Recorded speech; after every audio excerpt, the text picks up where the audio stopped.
more than 50 to 60% of a company are good. And they can be managed as long as they are 1 to 2 degrees away from one of those people that you just mentioned. Yeah. Because it's easy then to drag the entire company down if they're too far away from the LeBron James, because you don't know what LeBron James looks and feels and smells and, so you need that tactile sense of what excellence looks like in front of you. Yep. A great example is if you just go on YouTube and you search these clips of how Kobe Bryant's teammates described not Kobe, but how their own behavior, not performance, because there's a bunch of average people that Kobe played with his whole career, but their behavior changed by being somewhat closer to him. And I think that's an important psychological thing to note for how you can do reasonably good team construction. If you're lucky enough to find those generational talents, you have to find a composition of a team that keeps them roughly close to enough of the org. That way, that group of people can continue to add value, and then you'll have courage to fire these next two groups of people. And I think the answer is to fire those two groups of people. Because no matter how good you are, that stuff just injects poison into a living organism, and that living organism will die when exposed to poison. So you invest in a lot of companies. You've looked at a lot of companies. What do you think makes for a good leader? So we talked about building a team, but a good leader for a company. What are the qualities? I when I first meet people, I never ask to see a resume.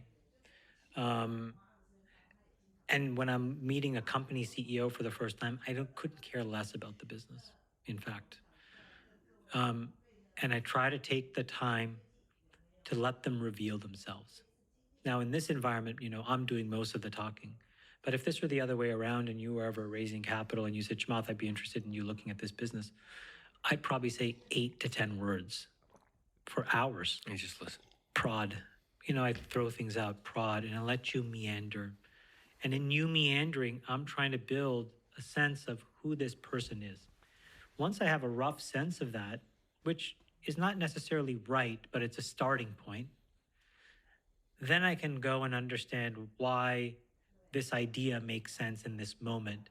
And what I'm really trying to do is just kind of like unpack where are the biases that may make you, fail. And then we go back to you.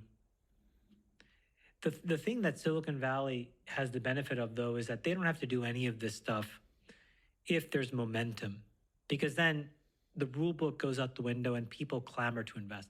So one of the things that I do, and this is again back to this pugilism that I inflict on myself, is I have these two things that I look at. Thing number one is I have a table that says, how much did we make from all of our best investments? How much did we lose from all of our worst investments? What is the ratio of winners to losers over 11 years? And in our case, it's 23 to 1 on, billions of dollars. So you can kind of you can see a lot of signal. But what that allows me to do is really say, wait a minute, we cannot violate these rules around how much money we're willing to commit in an errant personality. The second is I ask myself, of all the other top VCs in Silicon Valley, name them all, what's our correlation? Meaning, when I do a deal, how often does anybody from Sequoia, Excel, Benchmark, Kleiner, you name it, do it at the same time or after? And vice versa. And then I look at the data to see how much they do it amongst themselves. What's a good sign? Well, I'm at zero, as virtually close to zero as possible. And that's a good thing.